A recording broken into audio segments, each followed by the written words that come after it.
write albums about the economic and social upheavals of their native village and mix Black Sabbath and Autopsy with sludge metal and hardcore.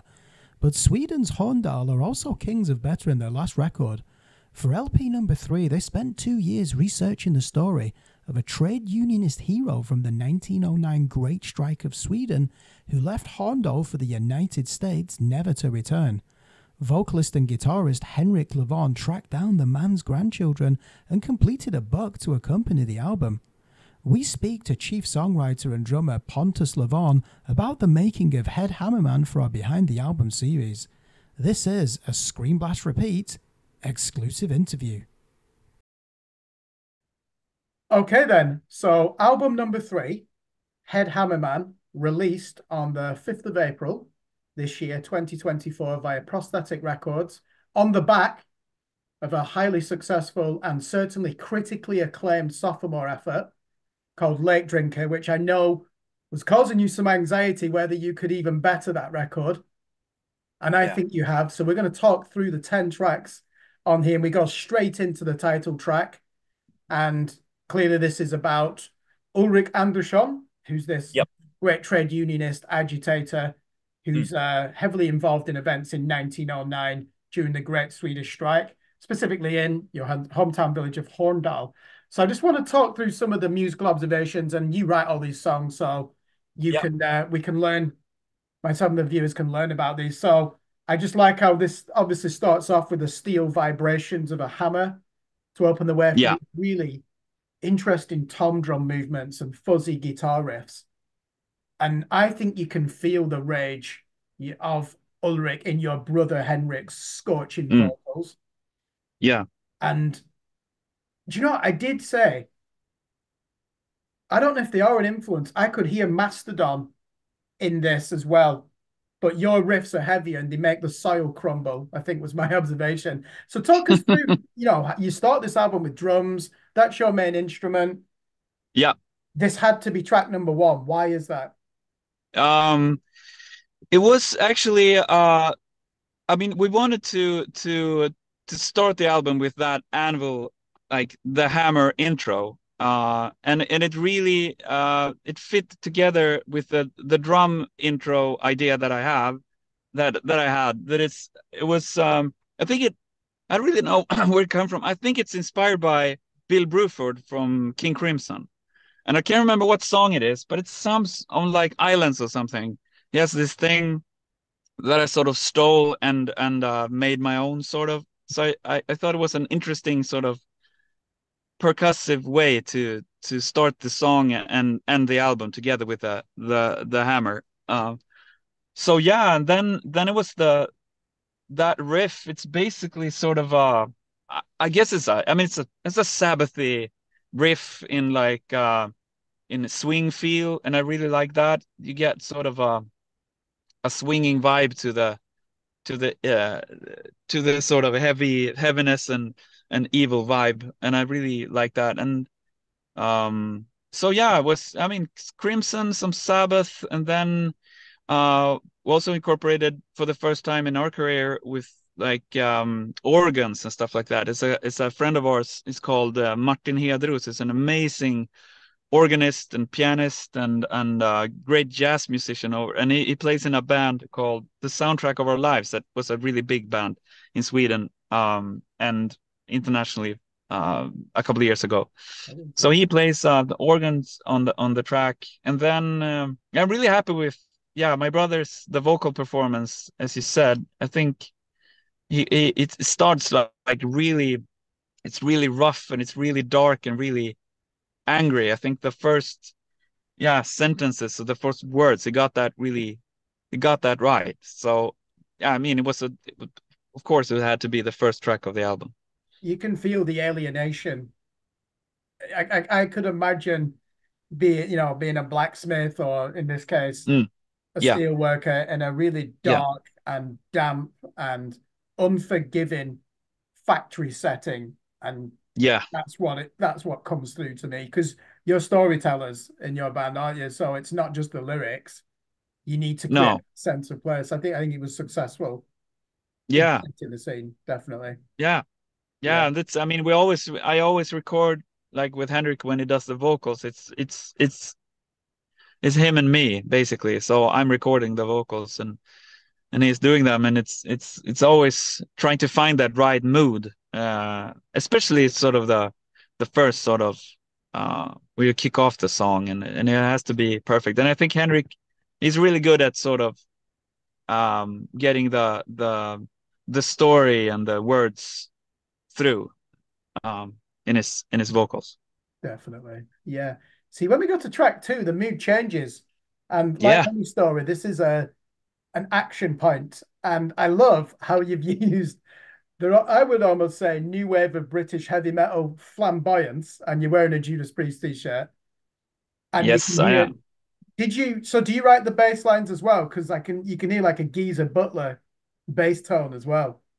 Yeah, yeah, I do. But then Daniel, who's the bass player, I mean, he does it so much better than I do, and he adds stuff and comes up with stuff, and he's a huge Geezer Butler fan. So of course, it's not me really putting the Geezer there. It's him for sure. But I mean, I'm a huge fan, and all of us in the band of um new wave of British heavy metal, and I mean, I mean, it's basically sort of the Judas Priest, so the Helion sort of twin guitar harmony intro, and I really wanted to try and write a song like that, and have those layered guitars, and we're also, I mean, big fans of Thin Lizzy, especially my brother. So he always says to me that I think you wrote this song for me. You wrote it to me. And I think I think maybe I was actually because I mean, he's older than I am, and he loved that stuff in the 80s, and I discovered it through him some years later. But so yeah, that was all about trying to. So how do we get that sort of layered harmony, guitars, full on 80s, and mix that with sort of death metal autopsy vocals? How would Yeah. that sound? That was sort of the idea, and have sort of a a Thin Lizzy rocking riff in the verse, And just filthy and sort guitar of tone. and mix it up with like Merciful Fate sort of stuff here and there. That was the idea, and see what that would be like. And I mean, at first it was like, okay, is this gonna work? But then I think, I mean, it came out really great, and we're super happy about that song, and it's become this sort of the show opener when we play live, and people really like it. So So I'm guessing that's at I'm this really point of the story, Alrik Andersson, track number one, he's innocuous, he's a factory worker. Track number two, he's he's basically told you need to take over as the union rep for this factory by this. You were saying this man who went off to yeah Stockholm yeah to yeah be part of the bureaucracy of the Social Democratic Party. So is that why yeah. this sounds heroic musically? It's like his Uh calling to step up. uh actually, and it's sort of weird. I mean, the story in the book is told um the track listing isn't really correct with the story. Like the timeline isn't correct. So we the second song, "Calling Labor," is about Ulrich was when he exiled to America, and he came like in a boat over the Atlantic with him and his family, overbooked boat, really dangerous trip. But then he arrived to Ellis Island, outside New York Yeah, with all the immigrants. Yeah, so there you had to go through like interrogations and stuff like that, like why are you here? And we found, or Henrik found, like the form that you had to fill out, like why are you here? And it didn't say why are you here, it said calling dot dot. So you had to fill in, are you here for career or money, family, whatever. And he himself wrote labor. So it's calling labor. So that's basically from the form that we found, the actual one. So that's him coming to America and not knowing anything. Not he couldn't speak English. He didn't know anything. He just knew that he had to flee Sweden. that's interesting. Oh, okay. Yeah, Because track number three is called Exiled. So that just yeah, by the song title alone, I know I can guess what that's about. yeah. And do you know what I really like about this? You've No, created a sense of trepidation in hmm. that guitar arpeggio, in the main phrasing. Yeah. That's Wow. I really like it. Reminded me of have you ever I think they've split up now. Have you heard of an American band called Black Crown Initiate? No, never. Black They play Crown like Initiative. progressive black metal. They're on Century Media. They Okay, did a need to similar. check that out too. They have a similar out. The last album has a similar mood to this one. Yeah, Um, yeah, it's really interesting. There's like it's a psychedelic element trying to break through in yeah, the song as well, isn't there? Just tell us about when yeah, you started with this guitar arpeggio and how it progressed from yeah. there. I think that the bass line in the song is stolen from a track with the American band called Wipers from Portland. No, I don't think I know the Wipers. name, but I've not heard their Yeah, music. it's amazing. Sort of I don't know, it's a sort of a post-punk band from Portland. And they released really great albums in the 80s, and this from their album called Youth of America.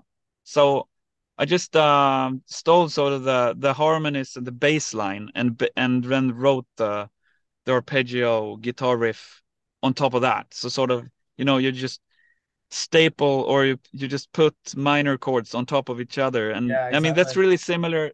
I mean, in black metal, people do that a lot, obviously. So I just thought that sort of to cross sort of a crowd rocky beat and have that type of like I don't know, psychedelic sort of guitar style, but still have it in this minor, just minor chord on minor chord on minor chord. So that was the idea, and sort of have this. There's some riffs, some like tremolo riffs that are really common, in black Black metal. metal. But it's fun to like play that just with, with just really little distortion. Play it as it was like a bunch of hippies playing black metal, sort of. Yeah, yeah, yeah. It's So that quite was the slow, idea. isn't So it? sort of, yeah, yeah. So yeah, that's one of my favorite tracks on the album for sure. And I mean, play it softer and so sometimes you just feel that it has to be heavy. You have to play as hard as possible. That's rarely the case. If you play like softer and sort of, you get a more haunting vibe. So that was Yeah, the idea. yeah. It's one of my favorites. Exile track number three. Yeah, Number great. four sounds like English vernacular, like the miners' strike in the 1980s here. Fuck the Mm, scabs. So of yeah, course, a scab is somebody who continues working and defies the union. yeah, So this is a bit like fuzzy thrash metal with some yeah, impressive lead guitar effects. Did you write those wailing lead guitar effects phrasings as well? yeah, yeah. In the intro, you mean? Yeah, The crazy, yeah, yeah, it's a there's some, crazy sort of a crazy Kerry King early yeah, Slayer solo. It's just, playing a guitar solo without knowing how to play a guitar solo. That was the idea. And yeah, there's a friend of ours, a really good friend of ours called Henrik Palm, fantastic guitar player. You should really check out his solo albums. They're the best guitar-based music to come out of Sweden in years. And I'm not saying that only because he's my friend. I really think so. How do you And he's spell an his amazing guitar. surname? So how do you spell Henrik's surname? Henrik Palm, Palm, Oh, like P an A as L M. palm tree. Oh yeah, okay, right. Yeah, Yeah, I'll check him out. yeah. I mean, he played in a band called In Solitude, heavy metal band. They're really, really great. And then he played in Ghost for a few years, a couple of years ago. So in that little band, but uh, but he came into the studio and he played two guitar solos on the album. He plays that one, the crazy one, and then plays like a really beautiful, cool guitar solo on track number 5, I believe, Famine. Yeah. Talk about that later. So that's him. That's all him. I'm like, do a crazy guitar solo over the intro, and he did that one take, done. Yeah, do you know what? I've just thought I did see.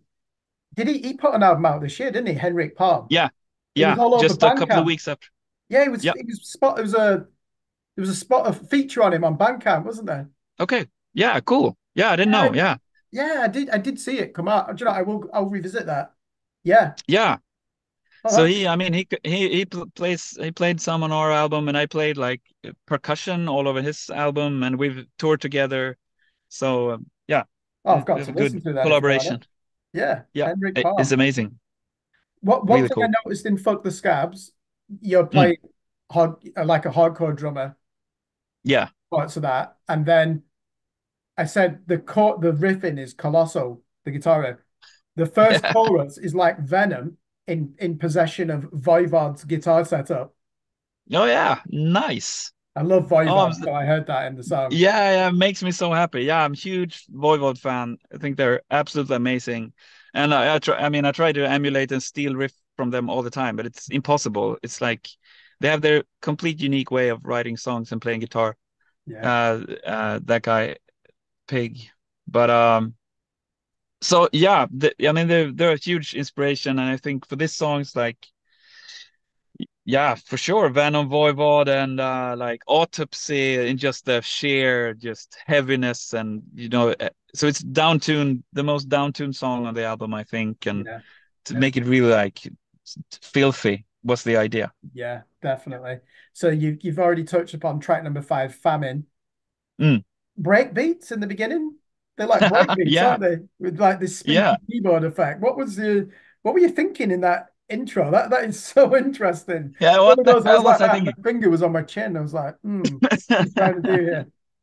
Yeah, I mean that was I think that was the first idea. That was the I told you about earlier, the drum sound of the legendary Swedish drummer called Janne Loffe Karlsson. Great jazz player, and he recorded a song with an artist called Pugh Rogefeldt in 1969. And the song is called Love, Love, Love. And there is a drum intro that I just intended to steal because that's the most amazing drum sound I still have heard in my entire life. So it's really open drum sound, have like a high, you get tuned bass drums, you get a lot of tone Yeah, from that, a specific note even, and then have like high tuned toms and playing old like jazz drums. I have a really old jazz drum set that I play, and so we played this in the same studio that he recorded with the same mics because they still have them. So they recorded my drums the same way as they recorded him in 1969. So that's basically that drum beat that I just stole. I just ripped it off, or it's an homage, obviously, but it's also theft. but it's like when you listen to those hip hop records of the 80s, they were obsessed with the gospel beat and the break beat. And you can Yeah, understand why, because it sounds great, doesn't it? It's almost, to me, it feels like it's been recorded in a school hall, because of yeah, not that 1980s reverb, which is just too excessive. no, Does this make sense? It's like a yeah. I drier mean, sound, isn't it? yeah, yeah, yeah. It's very, yeah, it's very dry and it's very big, and they have like it's a really old studio, and the most beautiful, most legendary studio in Sweden, in Stockholm, and they have echo chambers there, so they send in the sound into an actual, not an effect, into a room with like tiles. So they get a crazy echo in there. So that's used also. I think that's contributes. It used to do that way back when they recorded stuff, that they had a room for reverb and echo. So yeah, and we really wanted to try out that. And actually, I'm talking too much here, but that it's interesting that you talk about breakbeats. I don't know if you know about a DJ called DJ Shadow, American DJ. I've got Introducing on my shelf. I'm looking at it there. Are you kidding? What an album. Play the track Mutual Slump on that album. I've got it Because here. Let's have a look. What track number is it? that it oh man, I don't remember. All right, I'm Mutual just going off Slump. camera to get this album. Yeah. DJ. Because I heard an interview with DJ Shadow, and he because he Yeah. yeah, man, Mutual classic. Slump is Yeah. track He number eight. sampled yeah, he sampled that exact beat from 1969. Oh, okay. I need to put it on so I will know Yeah, and this. that's the beat that I stole. So you'll find it there. This is a great album, isn't it? Yeah. It's a It's palate fantastic. cleanser, this. In between listening Yeah. to extreme metal and dark music, I do put this on. Yeah. Yeah, yeah. A Introducing. friend showed it to me years ago, and I was like, DJ Shadow, it's not I know, for me. what's And I this was shit? blown away. Yeah. Because think about it, Yeah, it's this really and cool. Refused the Shape of Punk to Come are out Yeah. within like 2 years of each other. They really define the experimentation of the late 90s, though. Yeah. Wow. Yeah, yeah, What a definitely. tangent. That's a Stone Cold classic, that one. Yeah, it is. It is. I know it influenced Radiohead, Kid A. They were obsessed with that album as well, weren't they? Yeah. whether Yeah. about that. Uh, yeah, sorry, we're just Pontus and I going off on a tangent there. Oh, Uh, I love it. I love it. yeah. Famine, can I just check this song then? Is this about Ulrich and his family? Yeah. Because families are His affected, family these and the striking workers. workers. Yeah, yeah, yeah. The striking workers when they got evicted from the after they got evicted. I mean, it got really rough and people were starving. So it was really bad at for some time in Horndal. So it's basically, and it's really hard to imagine when you're from there that when we just discovered that all this happened there, which was described in different, books and archives and stuff that we found. But yeah, so it's really bleak.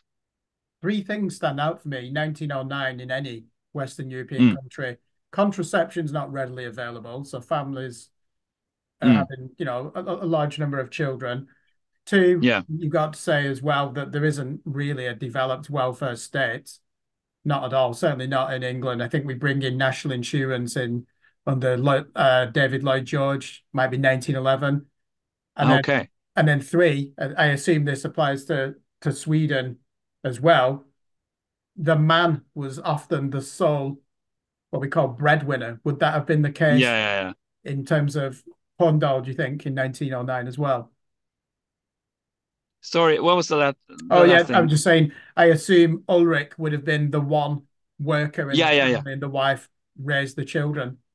Yeah, yeah, it was. I mean, it was like that back then, and he was a lot of responsibility on his shoulders. I mean, to his family, obviously, and he had children, but then also to his fellow workers, since he got sort of the leader. Look, you have to take care of this. You have to defend us now and lead us through this. And he was 27 years old, so yeah, heavy burden for him. Yeah, so whereabouts in the timeline then? Track number six, Blacklisted, in Henrik's book, which is Yeah, chronological. yeah, that's So sort obviously we're of still in yeah, Sweden here, aren't we?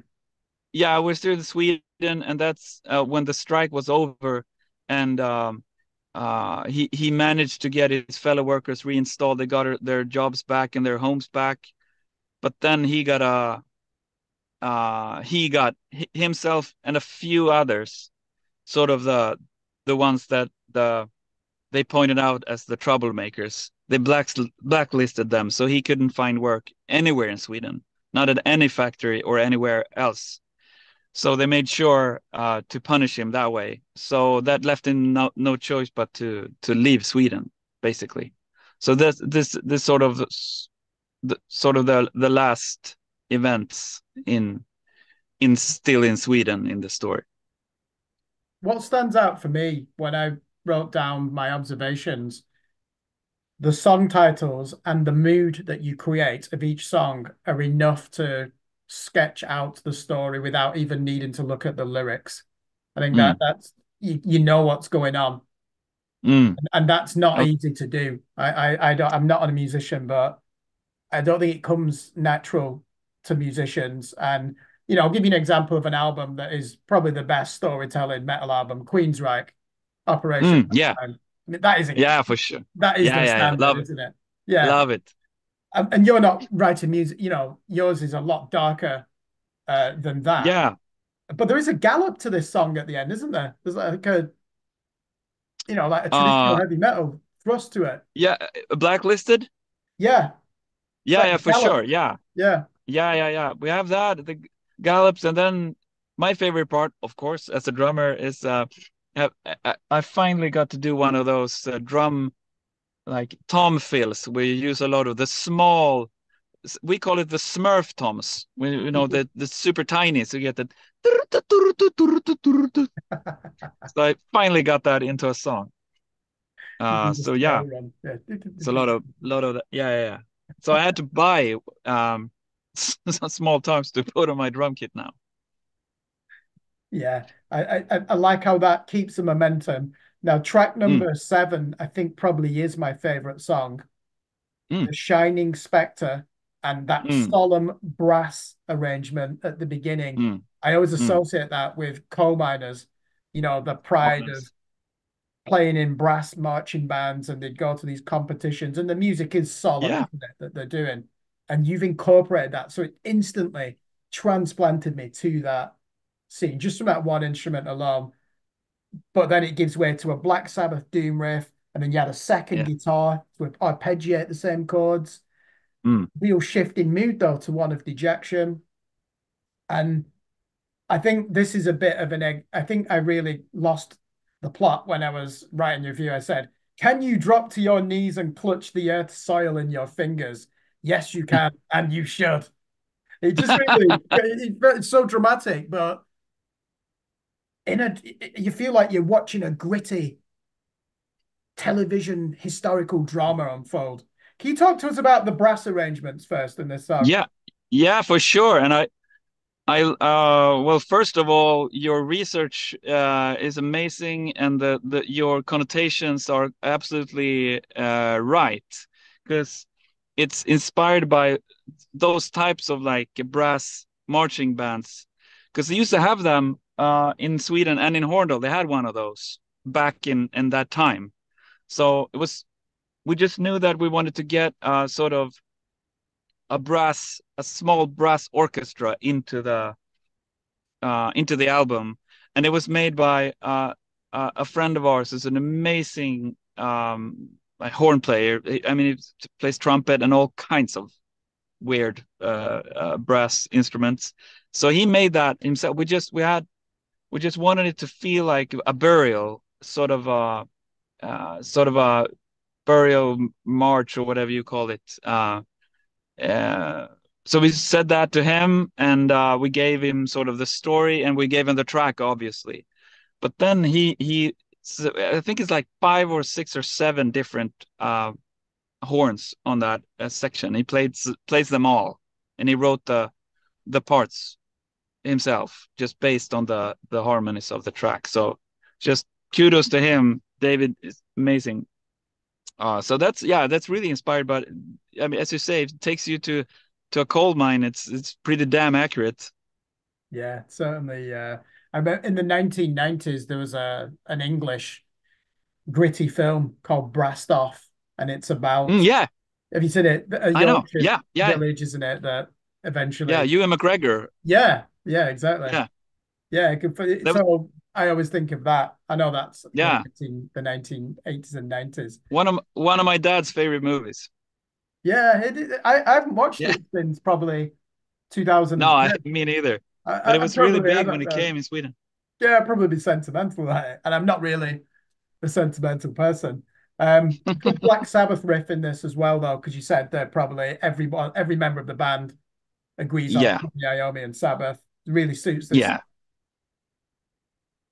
So are you playing in the tuning of Into the Void, which is it drop C, the guitar? yeah, Yeah, yeah. Correct, love correct. that. So it's yeah, it's I mean, for this, it's sort of there's a lot of new territory for us in this song. It's a waltz.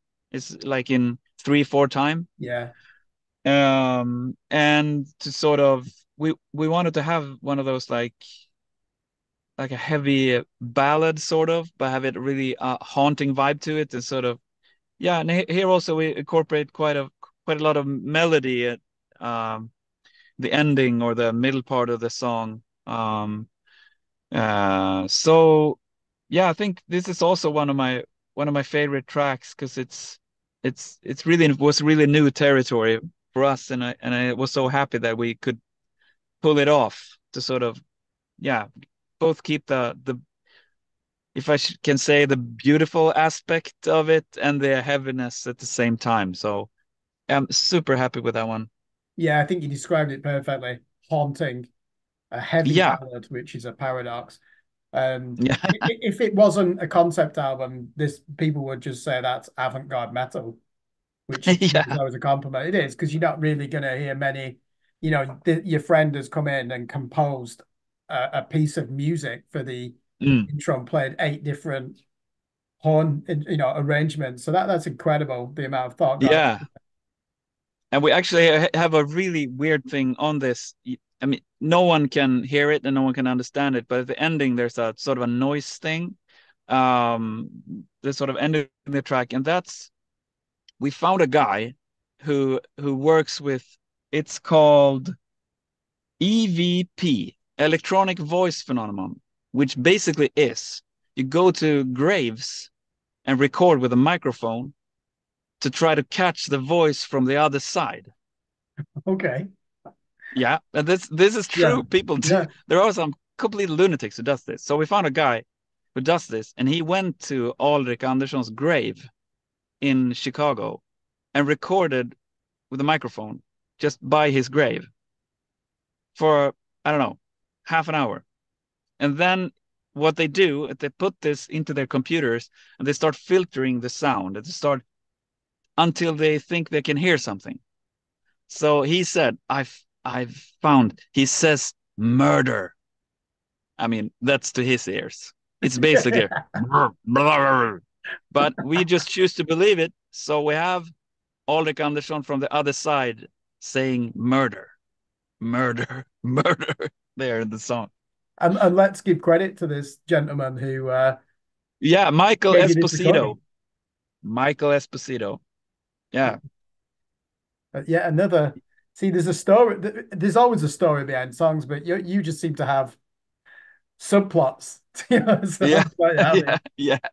how they Yeah. come into being. Because when we get to track number 8, evictions, again, I'm assuming the song title will be about the Mm. military coming in, the police, the landlords being on the side of authority and evicting people. Yeah. And it's quite crunchy, this song, though, isn't it? Pentatonic Yeah. scales Yeah. and good. You know it's going to subsist on energy to get it over the line, but it does more than that. And to me, I said in my review, it breeds false hope and recognizes the toll that it's taking on its Mm. main Yeah. protagonist. Is that, were you aiming for Yeah. that, or was I Yeah. by just Yeah, definitely. And the song is we wanted like a really, I mean all our songs are pretty riffy, but we wanted like a heavy sort of classic sort of riff to it and make it really, you know, heavy and energetic and have sort of a very desperate vibe in the lyrics, especially to, so I just yeah, I remember when we put it on the when we recorded the vocals, just wanted Henrik to have the when it just shouts, it's sort of like you're falling off a cliff, you know. So I think it did that really well in the choruses when it just screams evictions. Um, so yeah, but that was a pretty quick. It's like riffy and heavy and sort of it's not that there are no crazy brass horns, no electronic voice phenomena. It's just just metal basically, I would say. yeah, looking at it's 4 minutes and 48 seconds, so it's still Mm, almost 5 minutes. But you're right, it's a stand up and fight type song, or at yeah. least that's what it feels like at the beginning. But we know what happens to the protagonist, don't we? So I think Mm, that does help us to probably temper some of that elation that you get, from hearing these air guitar moments yeah. on that. I like track number 9, Orange Legacy. Yeah. Before we go into it, where are we chronologically on the timeline with this song? What Uh about? yeah, this is actually the last part of the story because Right. Orange Legacy is crazy because Ulrich he came to America and they had, I think he traveled. Henrik has to correct me, but I think he traveled. He had two kids. They traveled over, two sons, and then they had a third son, I think. And then he was that kid. The youngest was the only one they could afford to send to college to get a university degree, and he was into chemistry and stuff like that. So they came like and made a new life and for themselves in America, and then they sent their youngest son, really proud of him, and he got this degree, and he started working at a place, a company that developed Agent Orange, if you know what Agent Orange is. Yeah, it's It's a lethal gas, isn't it? yeah, that the American military bombed over Vietnam Yeah. to get all the to clear the jungle so they can see the Vietnamese soldiers so they can shoot them easily. So and that became that. I mean, that was. I mean, that's. one of the most least evil things ever invented because people got really sick like for generations, cancer and stuff like that in Vietnam. So that's sort of the yeah. So the song is basically about we came all this way from Sweden and we got you a degree and we ended up with you inventing this. Yeah, so it's pretty dark.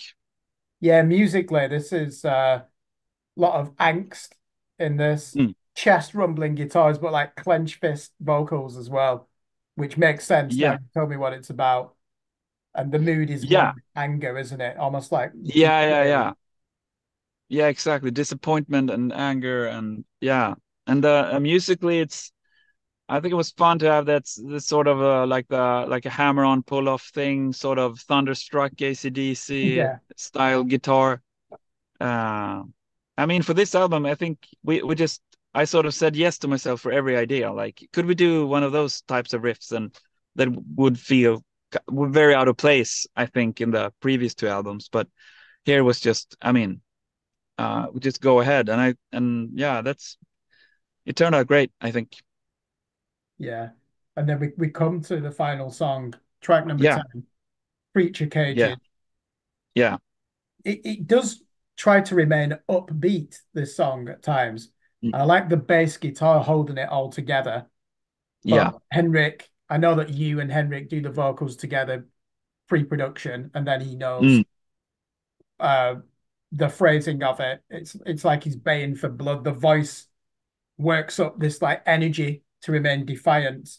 And at the end, yeah, it's this pulsating guitar riff with a half yeah, timing chorus, which I really like, and that drags you into the hell I find of the protagonist. mm, Quite yeah, yeah, there's a lot going on here for a closing song, yeah, isn't there? yeah. And I mean it's quite unusual because I mean the song since I mean for many years I've listened to a lot of like German experimental music and krautrock and stuff like that to have that sort of monotone drum beat that Klaus Dinger of Neu invented. Uh, so I really wanted to incorporate that, and so I mean, it's sort of I mean, the slide guitar thing. It's sort of a Michael Rother song, but in minor instead of major. And then that was really tough with vocals on this one because how do you sing? It's been quite a few songs that aren't like more normal metal songs. Like how do you sing growling vocals over something that's sort of lighter and maybe more held together? So here it's more of a this is sort of a talking thing, like speech is ish, and it's about the trip over the Atlantic when they traveled on an overbooked uh, steamboat over the Atlantic. So it's just really dangerous, and they could only afford they couldn't afford like a nice beds or their own room or a cabin or whatever. But they so they had like cages that they had like cattle. They used to have Oh, cattle. tragic. So him and his family were in those types of a cage. So and when we heard about that, it's like, wow, that's okay. Creature Cages, that's a great title. Let's work with that. So it's basically and then Henrik just rambling on like about the trip and um how awful it was. Wait, So yeah, but that's yeah, this is quite a unique song, I so think. so just for our viewers then, there's a would you call it a historical novel that Henrik's written, or is it Yeah. yeah? That's yeah. And it, are there plans for that to be translated into other languages? Do you know? Yeah, it is it's available in English too. Oh, okay. Yeah. So you That can buy it. You can buy it yeah, we can buy it on Amazon. yeah. You Do can you order actually it. promote that on your Bandcamp page as well? That you can buy the book as part of like Oh, a bundle. I should know more about our Bandcamp site, but I hopefully we do because I mean the book is in Swedish. It's available obviously, and it's all we have it as an audiobook in Swedish only, unfortunately. But there was there's one actor from Horndal, and he reads the book magnificently. It's great. And then we had some friends uh, helping us to translate it into English. And one is Daniel Ekerot, who plays bass in the band. His wife is from America, so she helped a lot with translation and stuff like that. So yeah, it's available in English. Who's the member of your band that was in that Season of Mist black metal band? Martyrdom. That's Daniel. That's your lead guitar player, isn't it? No, he's a bass player. Oh, that's him then. Yeah. Yeah. He played in Martyr Död, and it's were they on Peace? You're not thinking about Mörk Gryning, no? Oh, Merc Greening. Yeah, sorry. Yeah. Yeah, Yeah, that's the one. Because they were quite a big name, early 2000s. And then did they split because yeah, they kind of went off the music, but they reformed, didn't they, in 2020? yeah, and then yeah, exactly. So yeah, he used to play with them. Yeah, that was years ago. But that's Yeah. Frederick, yeah, guitar player. Yeah, uh, and then Daniel, he played. You said Martyr Död, sort of a D-beat-ish kind of hardcore punk band. Yeah, they're not black metal. He I got plays that in that mixed up. too. I Yeah, know that name, Martyr Dod. Yeah. yeah, yeah. So yeah, and he's played in like tons of different death metal and you know, crusty D-beat bands and stuff like that. And he's written actually a book himself. We have two authors in the band. He's written a book called Swedish Death Metal, which is yeah, it's about Swedish death metal. Oh, he's done like a he's done a historical survey of Yeah, yeah, yeah. Which was it's released all over the world, and it's I mean it became this is many years. I can't remember what it's like 15 years ago, maybe more came out, and it's I mean I was in Japan just a couple of weeks ago, and I found it there. So it's I mean it's people who are really interested in Swedish death metal have probably read the book or should. so he's a one of the definitive voices on the history of Swedish death metal then. Yeah, yeah, yeah. He's been around since day one with all that tape trading and everything. When I mean, the bands you mentioned before, Entombed and Dismember and Yeah. at the Gates at the Gothenburg, but mostly Stockholm. But our hometown, like in Horndal, is a part of Avesta, which is the bigger town, and there was a really good death metal scene when we grew up. So it was basically, I mean, many bands, small town, but a lot of great death metal bands. So he's a part of that. Yeah, it's impressive. The not just the legacy, but even now Sweden is definitely at the forefront. When you look at certainly the labels like Nuclear Blast, Century Media, all the new bands they sign, well, a lot of them come from Sweden. Yeah, There's still a good regeneration of ideas there, isn't there? So I just want yeah, to have one last question then before we yeah, wrap up on this behind the album series. yeah. I might have exaggerated at the beginning. I said it was probably causing you some anxiety. How can you ever top that 2022 album, which made your name, didn't it? Lake Drinker. Yeah, Be honest. What do you think? Has Head Hammerman actually at least equaled it at the minimum, or do you think it's even better? yeah. I think it has exceeded it in every way. I think I mean, I was really proud of Lake Drinker musically and for the story of it too. But this time it felt like I was so happy that we had the guts to experiment more with the music and bring in other types of influences, and I think it worked really well. So I'm really proud of the album, and I think the story. I'm really proud of my brother who wrote a book. I mean, it's not written. That's the first book he's ever written. Like for 2 years he did that, and he wrote the book, and it's amazing. I mean, I get to say that because I didn't write it. The book is fantastic, and I'm like, I didn't know he had it in him, you know. So I'm really proud of him, and people really like the book, and it gets.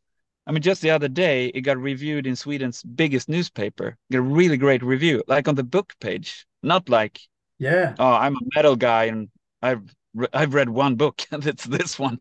There's actually so that's I mean, so for that, I think it has exceeded our expectations a lot. So I'm super, super proud of Head Everman, and it seems to keep spreading every day. And so that, yeah, I have a lot of anxiety now for the, I don't know if we'll ever be able to do another album. I have to do You something. probably don't want to look at it like that, though, actually, do you? I know that No, they're not in competition with each other, are they really? But no, no, this was not at always, all. this should have been a difficult record, and it sounds like you've Mm, enjoyed it. You took your time, mainly because Henrik was researching it as well for 2 years. yeah, He starts writing yeah. the book. How much did that help you, knowing that, hey, this we don't have to do this in 6 weeks, prosthetic records and not breathing down our necks? I imagine you said No, early on, we're going to do something special. We'll let yeah. you know how it's going. Yeah, but I mean, yeah, everything took a lot of time. I mean, and so we put a lot of time. I mean, and writing the book, obviously, as we talked about, but writing the music and recording it took forever, which was good in a way because we could like make all the different ideas come to life, and so that was great. We didn't take any shortcuts anywhere, but maybe that would be interesting for or a good thing for us to do something quicker next time. Maybe just get all of us in a room and just hash out a cool album. Maybe that would be DB hardcore yeah, album with metal riffs. yeah, yeah. Fast, quick songs. Fuck off, you know? Yeah, I like that stuff too. that might be the way forward then. Well, Yeah, maybe.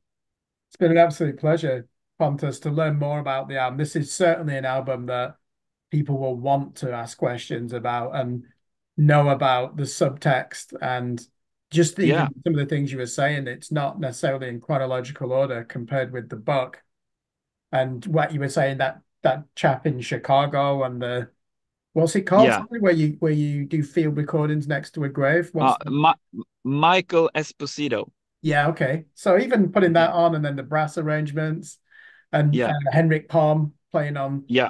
track 3 and 4, and then you Yeah. getting your these tom drums that set up Yeah. with a huge Yeah, I love that. The yeah, no, Smurf Toms. there's a real story to this album, and I'm just honored that you've given me 40 minutes of your time to talk about that. So for our viewers, it's definitely Was gonna an absolute pleasure. Thank you. it's definitely going to be one of the albums of the year. I think that'll be your net. That'll be another bounce for your band in all the other publications. I think everyone who's heard it will be putting this Thank in you. the Hope top so. 10. So, Head Hammerman, released via Prosthetic Records, came out on the 5th of April. Go and buy the vinyl or the CD. See what merch bundles are there. Maybe Henrik's book, which is in English Yep. and Yep. Swedish, and also in Swedish audio. That hopefully will be available there. So, yeah, thank you for joining us here at Screen Blast Repeat. And I will see you. I think you said you might be touring in early 2025. So I'll see you at your London show, Yep. probably. That's the plan. Yeah. Thank you Excellent. so much. It was Thanks, a pleasure. Pontus. Cheers.